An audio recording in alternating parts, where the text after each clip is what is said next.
실제로 겪었던 일본 괴담들. 첫 번째 이야기, 저주받은 인형. 나는 직업 특성상 정근이 잦아 각지를 전전하며 살고 있습니다. 때로는 맨션에, 때로는 셋집에 들어 섭니다. 내가 야마구치의 학이라고 하는 곳에 정근 갔을 때의 이야기입니다. 싸게 집을 빌려준다는 이야기에 혹해 잠시 동안 집을 빌리게 되었습니다. 다만 상당히 깊은 산속에 있는 집이었던 데다가 크기는 해도 상당히 오래된 것이어서 마음에 걸렸습니다. 그 집에서 산지 1개월쯤 지났을까 딸이 집에 정원에서 묘한 상자를 하나 찾아왔습니다. 집안도 정원도 한바탕 소동을 피우며 청소했던 터라 꼼꼼히 살폈었지만 그런 상자는 본 기억이 없었습니다. 상자가 상당히 독특하게 생겼기 때문에 몸부었다는 것이 더욱 이상하다는 생각이 들었습니다. 나에게는 영감은 거의 없습니다만 그 상자에서는 왠지 모르게 매우 불길한 기운이 느껴졌습니다. 이때 나의 선택이 오였다면 공포를 체험하지 않았을 거라 생각합니다만 나는 이 불길한 상자를 태워버렸던 것입니다. 나뿐 아니라 일반인으로서는 필요 없는 것이라면 버리거나 태우거나 둘 중에 하나일 것이라고 생각합니다. 그래서 조용히 넘어갔습니다. 며칠 지나지 않아 비참한 사고가 일어났습니다. 내 친구 중 한 명이 자동차 사고를 일으킨 것입니다. 차는 불꽃에 휩싸였고 친구가 병원으로 후송되었을 때는 전신에 화상을 입은 채로 이미 숨져 있었다고 합니다. 그리고 며칠이 지나 나의 친구가 집에서 모닥불을 피워놓고 있다가 불이 옷으로 옮겨 붙어 오른팔과 얼굴에 오른쪽 반 정도에 큰 화상을 입는 사고가 일어났습니다. 병원에 찾아가 친구에게 사정을 들어봤습니다. 친구는 사고가 일어나기 전날 몸이 구워지는 꿈을 꾸었다고 했습니다. 나는 미신 같은 것은 믿지 않는 성격이었지만 이때 무언가 이상하다는 것을 직감했습니다. 그리고 집에 돌아간 나는 바로 쓰레기를 소각하는 소각로를 조사했습니다. 그 상자는 타지 않고 그대로 남아 있었습니다. 상자를 조사하려고 손을 뻗자 엄청난 한기가 온 몸으로 전해졌습니다. 상자 안에서 나온 것은 인형이었습니다. 전부 3개였죠. 한 개는 전부 타 있었고 하나는 오른쪽 절반만이 불타 있었습니다. 그리고 하나는 어떻게 된 일인지 전혀 타지 않은 멀쩡한 모습이었습니다. 인형은 지극히 보통의 일본 인형으로 기모노를 입은 여자의 모습이었습니다. 반쯤 탄 인형을 손에 들자 인형의 옷이 주르륵 미끄러져 떨어졌습니다. 그리고 그 인형의 뒤를 보았을 때 나는 공포로 하얗게 질려버렸습니다. 거기에는 방금 내가 만나고 온 친구의 이름이 적혀 있던 것입니다. 완전히 타버린 인형은 검게되어 이름이 보이지 않았지만 더 이상 찾을 것도 없었습니다. 타지 않은 인형 이등 뒤에는 내 이름이 적혀 있었기 때문입니다. 솔직히 나는 아직도 이 사건의 모든 것이 이해가 가지 않습니다. 누가 왜 이런 일을 한 것일까요? 나와 친구들 사이에는 특별히 공통점이라 할 만한 것은 없었습니다. 그들 위에 다른 친구가 없는 것도 아닙니다. 누군가에게 원한을 산 기억도 없습니다. 왜 이 집에 이런 것이 있던 걸까요? 이 집에 나를 원망하던 누군가가 살고 있었던 걸까요? 내가 아는 사람 중에 야마구치에 살던 사람은 아무도 없었습니다. 무엇이든 모든 것이 이상했습니다. 나는 그 다음날 그 집에서 나왔습니다. 그 인형들은 모두 절에 맡겼습니다. 하지만 주지스님의 말이 아직도 마음에 걸려 가끔 잠을 설치곤 합니다.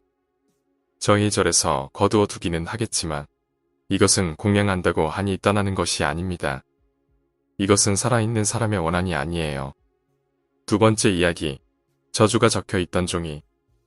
헌옷집에서 청바지를 샀는데 주머니에 2cm 정도 폭에 접힌 종이가 나왔다. 헌옷 주머니에 무엇인가가 들어있는 일은 자주 있는 일이고 해서 별 신경은 쓰이지 않았다. 그래서 걱정하지 않고 그대로 내다버렸는데 며칠 후 무심코 주머니에 손을 넣었더니 그 종이가 또 나왔다. 이때부터 상당히 무서워져서 친구를 불러 그 종이를 펴보도록 부탁했다. 친구는 이런 기묘한 것을 아주 좋아해서 기뻐하며 왔지만 그 종이를 펴보자마자 얼굴이 새파래지면서 이렇게 말했다. 여기 써 있는 것은 모르는 편이 좋아.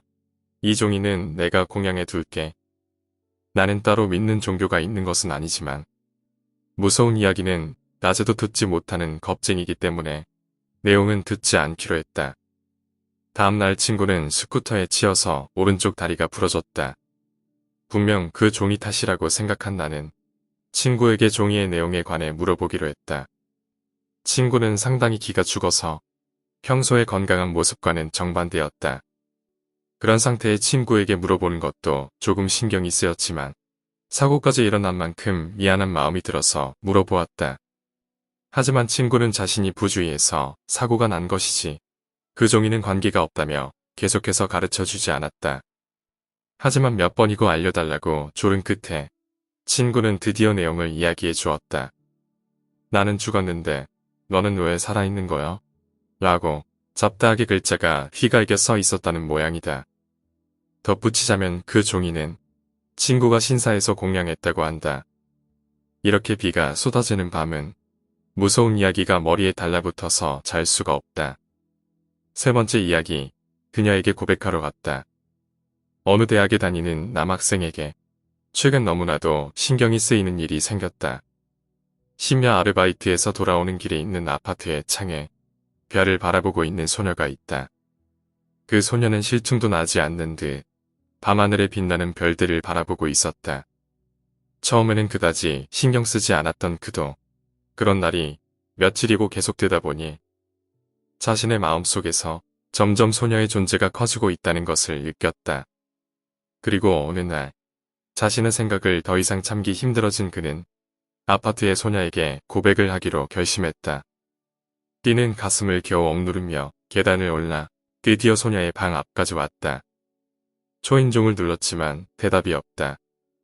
부재인가? 그렇게 생각하며 문고리를 돌렸다.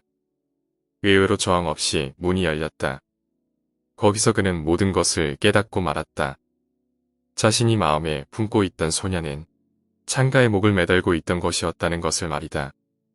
네 번째 이야기, 눈 오는 날의 방문자. 저는 부모님의 권유로 공무원 시험을 준비하기 위해 절에서 생활했던 적이 있습니다. 처음에는 산속 깊은 곳에 있는 절에 있다는 게 답답했는데 점점 익숙해져 공부에도 집중이 잘 되었습니다. 그런 어느 날이었습니다. 눈이 많이 쌓인 겨울밤. 한참 공부에 몰두하고 있었는데 갑자기 누군가 방문을 두들기는 것이었습니다. 그날은 주지스님도 안 계셨던 날이었고 새벽 2시가 넘어가는 시간에 찾아올 사람이 없었기에 왠지 긴장이 되었습니다. 누구세요? 방문을 열기 전에 물어보았지만 아무런 대답이 없었습니다. 저는 잘못 들었나 싶어 다시 공부를 시작했는데 다시 소리가 났습니다. 누구세요? 스님이세요? 여전히 대답이 없었습니다. 긴장도 되었지만 한밤중에 누가 날 찾아왔을까라는 호기심이 먼저였기에 만만의 준비를 하고 문을 열었습니다. 아무도 없었습니다.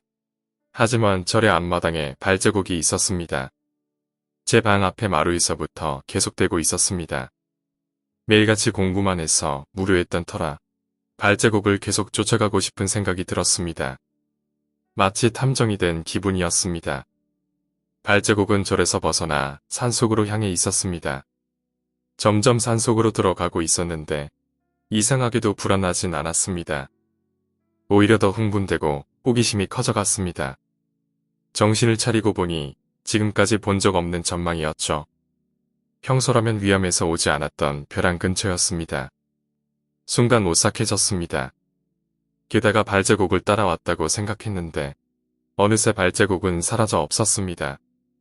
뒤를 돌아보니 하얗게 쌓인 눈 위에 제 발자국밖에 없었습니다. 대체 어떻게 된 일이었을까요? 밤에는 눈이 오지 않아 새로 내린 눈에 발자국이 지워질 리도 없었을 텐데 저는 곧바로 산에서 내려왔고 다행히도 더 이상 방문을 두들기는 소리는 나지 않았습니다. 오늘 이야기는 여기까지입니다. 오늘 이야기가 재미있으셨다면 구독과 좋아요, 댓글 부탁드립니다. 댓글은 저에게 큰 힘이 됩니다. 감사합니다.